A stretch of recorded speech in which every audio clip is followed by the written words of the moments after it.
Nova Trento News. A sua TV na internet. Olá, boa tarde para você. Estamos chegando com o nosso último episódio do programa Drogas, Seu Filho Corre Perigo. A nossa repórter Tamires da Rossi, no dia de hoje, conversa com o psicólogo Arthur Fabeni. O que diz a psicologia sobre o envolvimento com drogas? O que diz a psicologia? A pessoa consegue ou não consegue realmente se libertar? É agora, no programa Drogas, Seu Filho Corre Perigo.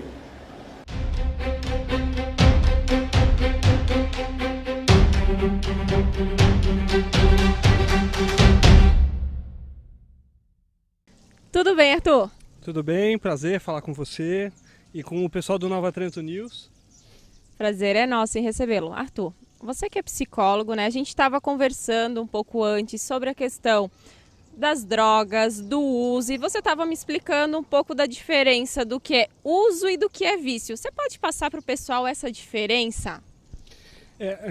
Essa é uma importante conceituação porque nem todas as pessoas que usam uma substância são viciadas nessa substância. Por exemplo, eu uso o Facebook. E eu posso dizer que eu sou viciado em Facebook. Mas eu faço uso de café e sou viciado em café também. Mas eu, por exemplo, faço uso do álcool, mas não sou viciado. Diz a piada, né? Bebo álcool todo dia e nunca me viciei, né? Esse sujeito, ele é viciado, que precisa beber todo dia para poder seguir a vida. Então, uma importante conceituação é primeiro a gente conseguir distinguir o usuário, aquele que faz uso de uma substância, daquele que está viciado. Porque se tratando de vício, nós estamos falando já de uma dependência física, também psicológica, de um sujeito que ou ele precisa tomar certa substância para viver, para acordar, para dormir. Então, quando ele depende disso, quando a vida dele não faz sentido a não ser passando pela substância, isso já se trata de um vício, já causa transtorno na vida dele. Arthur, então, né, tendo essa diferença, a gente pode dizer então que todo vício começa pelo uso. Sim, todo vício começa pelo uso, né? Não é possível um outro caminho, né? Algumas pessoas têm mais predisposição a se viciarem do que outras, né? Em se tratando de predisposição, bem, essa é uma questão muito particular. Cada organismo, cada sujeito, dentro de cada história, se vicia. E alguns têm a capacidade de fazer um uso constante, mas não tornarem isso uma dependência que se configure um vício. Arthur, e assim, independente da predisposição, que a gente sabe que tem fatores fisiológicos, biológicos, questão de família, histórico familiar e tudo mais. Independente disso, tem alguns fatores assim que a psicologia percebe que levam o indivíduo ao uso e ao vício, né, dessas substâncias, ou não tem nada que interfira? As interferências endógenas do sujeito, elas, né, estão a serviço do próprio sujeito. Mas eu compreendo que a questão dos vícios, ela é concomitante com as questões do modo de vida. Eu acredito que a forma como a gente leva a vida pode propiciar ou aumentar as possibilidades de um sujeito ter um acesso irrestrito a certa substância e, portanto, se tornar viciado. Então, eu aposto sempre de que o modo como a gente resolveu viver a vida predispõe um sujeito que talvez já tenha predisposição endógena, exogenamente, né, os efeitos externos podem fazer ele entrar de cabeça, né, no uso de uma substância. Eu diria, por exemplo, que hoje a gente vive um certo empenho para felicidade, né, um certo ideal de felicidade. Então, por exemplo, para os nossos jovens, não ter uma vida feliz é algo que os faz se sentir culpados, né?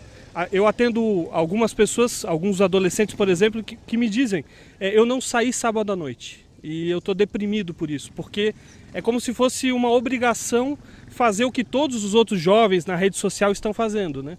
Aliás, na rede social está todo mundo muito feliz, né? Então esse jovem que não deriva essa felicidade ilusória do Facebook, ele se cobra muito, né? E para viver essa euforia que a felicidade exige, alguns jovens acabam utilizando as drogas para compensar essa falta existencial. A gente estava conversando antes e você me falou de um exemplo de um experimento que foi feito e eu achei muito interessante isso que você colocou. Você pode estar colocando novamente, por favor, para o pessoal estar vendo também? Então, tem um neurocientista chamado Carl Hart, ele em 1990 ele começou a fazer um estudo com ratos e com primatas. Ele pegava um ratinho, botava dentro de uma caixa chamada caixa de Skinner e botava uma alavanca onde esse animalzinho, ao apertar a barra, era liberada essa substância, a droga. O que ele percebeu, muito curiosamente, é que esse rato, dentro desse ambiente, ele apertava a barra e usava a substância até a morte. Então ele se viciava e ia até o fim, até a morte. Mas um certo dia ele se perguntou, se eu sou esse rato e estivesse dentro de uma caixa que só tivesse essa substância para fazer uso, eu faria a mesma coisa. Então o que ele fez? Ele elaborou uma caixa de Skinner maior, com várias experimentações, onde esse ratinho teria a barra com uso de drogas, mas também teria uma fêmea que o acompanharia, teria algumas coisas para brincar, certos alimentos. E o que ele percebeu é que o uso desse rato, dessa substância, caiu vertiginosamente. A conclusão dele é de que esse animal, se ele tiver as condições sociais mais bem elaboradas, ele pode até ser um usuário, mas é provável que ele não se torne um viciado. Então os ratos desse experimento, eles não se viciaram na barrinha que apertava para liberar a substância. Eles usavam um pouco, eram só usuários e, portanto, também usavam as outras variáveis, né? O que isso nos leva a pensar? Que socialmente, se a nossa sociedade ela fosse mais bem organizada, com valores mais bem fundamentados, se a cidade encarasse, cada cidade encarasse esse desafio e oferecesse para as pessoas maiores condições de viver a vida, uma vida mais feliz, talvez pela via do esporte, talvez pela via da cultura, não é que o problema estaria resolvido, mas a possibilidade de haver apenas alguns usuários, mas não viciados, seria muito grande. Então acho que essa é uma tarefa que cabe a todos nós, né? Pensar políticas públicas que possam ajudar os pais que estão aí desesperados com seus filhos, a não culpá-los exatamente, mas a tentar encontrar dentro da cidade maneiras de viver a vida de maneira mais feliz.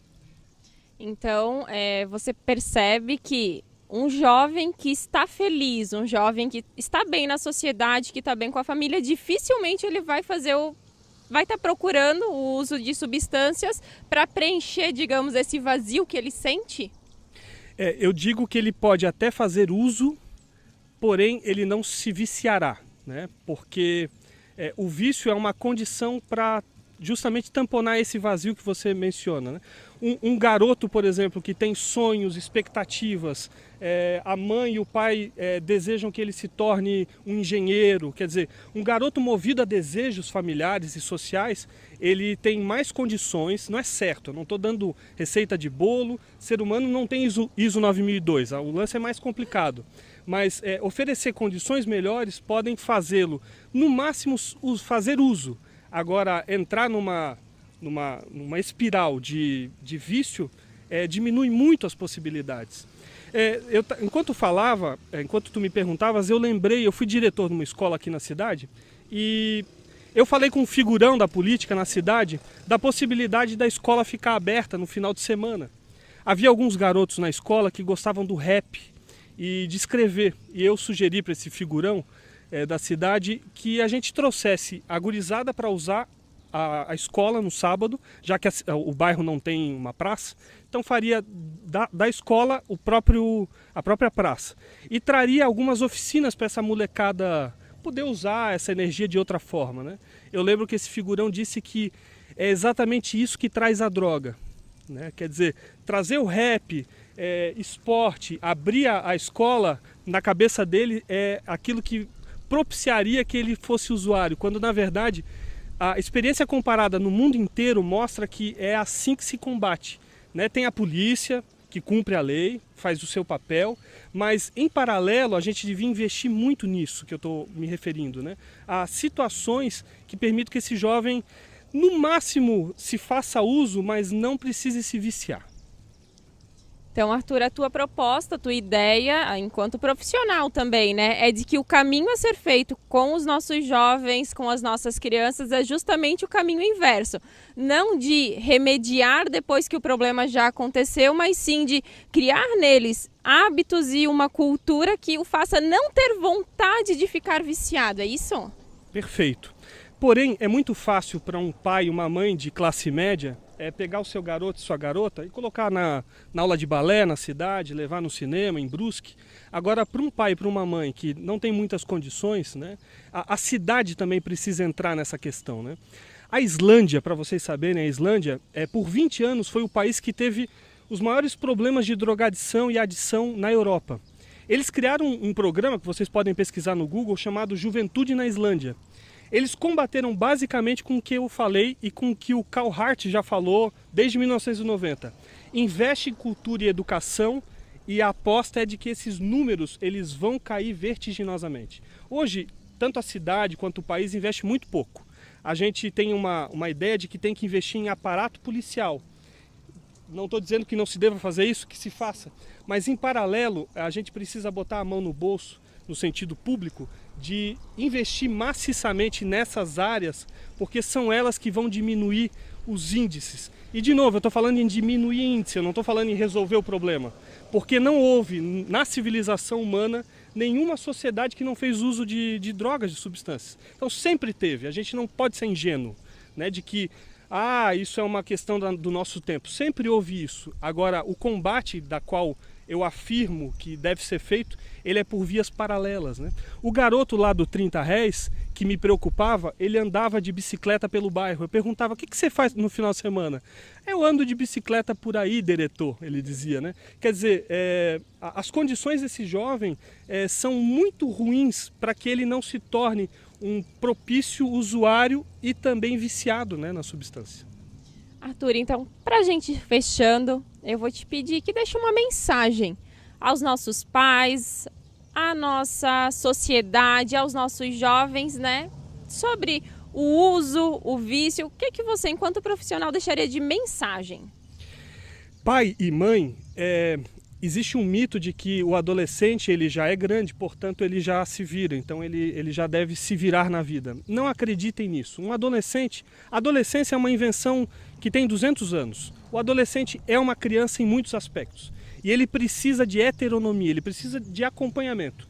Então, pai e mãe, acompanhem esse garoto, essa garota, descubram quem são os amigos com quem eles saem.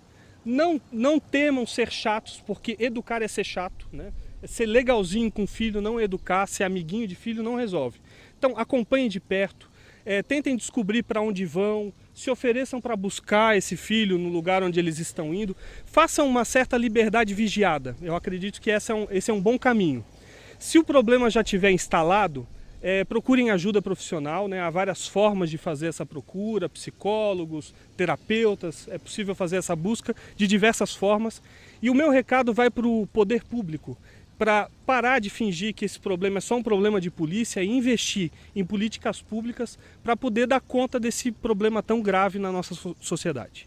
Arthur, muito obrigada por estar com a gente, pela tua contribuição. Você que é pai, mãe, você que está na sociedade, todos nós estamos. Fique atento, perceba que você também faz parte, esse problema também é seu e juntos nós podemos fazer a diferença. Acompanhamos o programa Drogas, Seu Filho Corre Perigo. Hoje, o último episódio, a nossa repórter Tamires conversou com o psicólogo Arthur Fabeni. Vale lembrar que o principal objetivo deste programa, que começou no último dia 14 e termina hoje, dia 24, é um alerta para todos os pais do grande perigo que os jovens, crianças, adolescentes passam diariamente num possível envolvimento com as drogas. Sabemos que as drogas elas não estão em um local determinado, estão em todos os lugares, não só aqui em Nova Trento, mas em toda a região, no Brasil, no mundo. Este programa teve como principal intuito alertar todos os pais. Se você, na sua casa, tem alguém que tem um envolvimento direto ou indireto com as drogas, procure ajuda. Quem sabe um desses nossos entrevistados durante este período possa ajudar ou indicar alguém para ajudar você. Drogas, seu filho corre perigo, aqui no Nova Trento News. Obrigado a você que acompanhou o nosso programa. Obrigado de coração a todas as pessoas que aceitaram o nosso convite para darem entrevistas aqui nesse programa. Há muitas pessoas, de uma forma direta ou indireta, que ajudaram também na produção e na realização do programa. E aqui vai um agradecimento todo especial ao secretário municipal de Educação, Luiz Carlos Orsi, que nos ajudou muito para que esse programa pudesse ter ido ao ar. Quero também ressaltar aqui que a ideia do programa foi da professora de voleibol Vandeca, que nos chamou para que poderíamos fazer um programa como este para alertar os jovens e os pais, não só de Nova Trento, mas de toda a região. A todos os envolvidos, o nosso muito obrigado, como também os nossos agradecimentos à nossa repórter Tamires da Rossi. E em breve, mais programas virão aí. Programas com tempo curto, 5, 10 episódios, para mostrar determinados assuntos para você que nos acompanha. Obrigado. Fique com a gente. Nova Trento News, a sua TV na internet.